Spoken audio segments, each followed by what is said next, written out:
아침에 피곤해서 커피를 한 잔씩 마시는 것이 이 루틴인 분들이 많습니다. 저도 아침에 일찍 출근하면 커피 한 잔을 사서 출근을 하는데요. 저는 커피를 거의 아이스 라떼만 요즘에는 먹는 것 같습니다. 매일 커피를 마시다 보니까 오늘은 아메리카노를 먹을까? 또는 라떼 중에서 뭐 다른 걸 한번 먹어볼까? 아니면 오늘 왠지 살을 좀 빼야 되는 것 같은데 라떼에 우유를 저지방이나 뭐 두유로 한번 마셔볼까? 이런 고민을 종종 하게 됩니다. 오늘은 어떤 커피를 마시는 것이 건강과 다이어트에 좋을지와 그렇다면 커피 종류별 차이점에 대해서 한번 알려드리도록 하겠습니다. 커피를 하루에 한두 잔 마시는 것은 이 차를 마시는 것과 비슷하게 건강에 도움이 됩니다. 커피와 차가 의외로 차이가 별로 없는 기호식품입니다. 50만 명을 대상으로 커피와 차를 마셨을 때 사망의 위험에 대해서 한번 연구한 논문이 있었는데요. 여기서는 커피를 한두 잔 마셨을 때 사망의 위험이 차를 마셨을 때와 유의하게 낮아진 결과가 나타났습니다. 커피가 건강에 도움이 된 이유는 커피 원두에 강력한 항산화 성분을 포함해서 100개 이상의 생리활성 물질이 들어있기 때문입니다.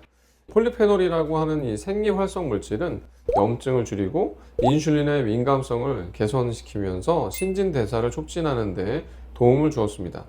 그렇다면 아메리카노, 라떼, 카푸치노, 에스프레소 이런 여러 가지 종류 중에서 항산화 성분이 제일 많이 들어있는 커피 종류는 어떤 것일까요? 6개의 가장 인기 있는 커피 프랜차이즈 업체의 커피를 가지고 연구를 한 논문의 결과가 있었는데요. 이 결과를 토대로 한번 알려드리겠습니다. 1회에 먹는 양을 기준으로, 한 번에 즉 먹는 양을 기준으로 제일 큰 게 아메리카노, 항산화 성분이 제일 큰 게 아메리카노, 카푸치노, 라떼, 에스프레소의 순서로 항산화 성분이 많은 결과가 나타났습니다. 에스프레소가 가장 낮은 이유는 항산화 성분을 1회에 먹는 양을 기준으로 측정을 해서 샷의 볼륨 수가 가장 적은 양이 추출되었기 때문에 에스프레소가 가장 적은 항산화 성분이 나왔고요. 아메리카노가 항산화 성분이 가장 많았던 이유는 추출량이 많았기 때문입니다. 카푸치노와 라떼는 우유의 단백질이 폴리페놀, 즉 우리가 얘기하고 있는 항산화 성분의 물질들과 결합을 해서 복합체를 형성함으로써 폴리페놀의 양이 줄어든 결과가 나타나서 카푸치노와 라떼의 성분들이 줄어든 것이죠. 이 만들어진 복합체는 항산화 성분의 작용을 바로 할 수 없게 되어서 항산화 작용이 떨어진 결과로 이어졌습니다. 이 라떼와 카푸치노의 차이는 카푸치노는 우유는 적고 우유 거품이 많은 반면에 라떼는 우유는 많고 우유 거품이 적습니다.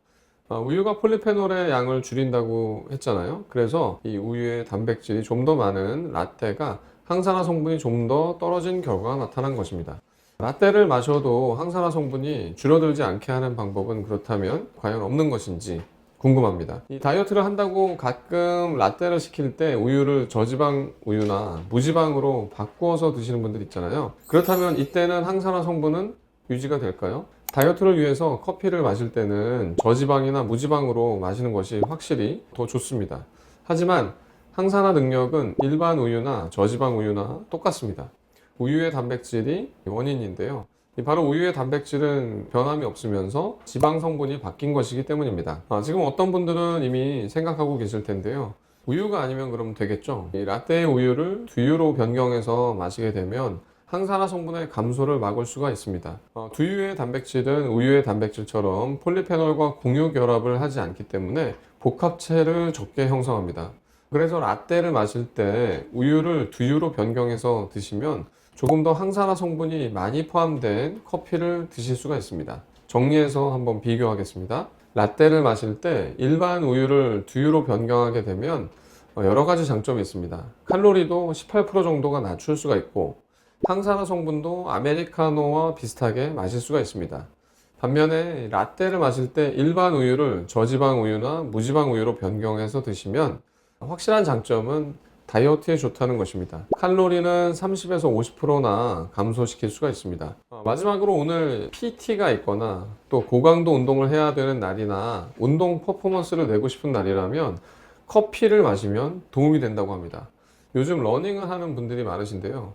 커피를 마시고 러닝 기록이 더 좋아진 경험을 해보신 적이 있는 분들이 있을 것입니다. 이 카페인을 섭취했을 때 운동의 퍼포먼스가 5에서 6% 정도가 개선이 된다고 하는 연구가 있는데요. 이 논문은 다른 논문들과는 달리 왜 퍼포먼스가 좋아졌는지를 언급하고 있습니다. 카페인의 섭취가 운동 능력을 향상시키는 기전은 최대 산소 섭취량을 1.2% 정도 늘려서 고강도 운동을 할 수 있게 해주고 젖산의 대사를 8% 정도 활발하게 함으로써 지구력을 향상시키는 기전이었습니다. 이 고강도 운동을 하러 가는 날이거나 지구력을 요구하는 날을 운동을 하는 날이라면 커피를 한 잔 드시는 것도 도움이 될 수 있을 것 같습니다. 오늘은 커피의 종류별 항산화 성분의 함량과 다이어트를 할 때 어떤 커피를 드시는 것이 좋을지에 대해서 한번 알려드렸습니다. 우리가 커피를 드실 때 늘 드시던 아메리카노 또는 늘 드시던 라떼 말고 다른 것을 드시고 싶으실 때가 종종 있지 않습니까? 이럴 때 이 결정장애가 있는 분들이 있습니다. 저도 그렇습니다. 한번 참고해서 활용해 보시면 좋을 것 같습니다. 감사합니다.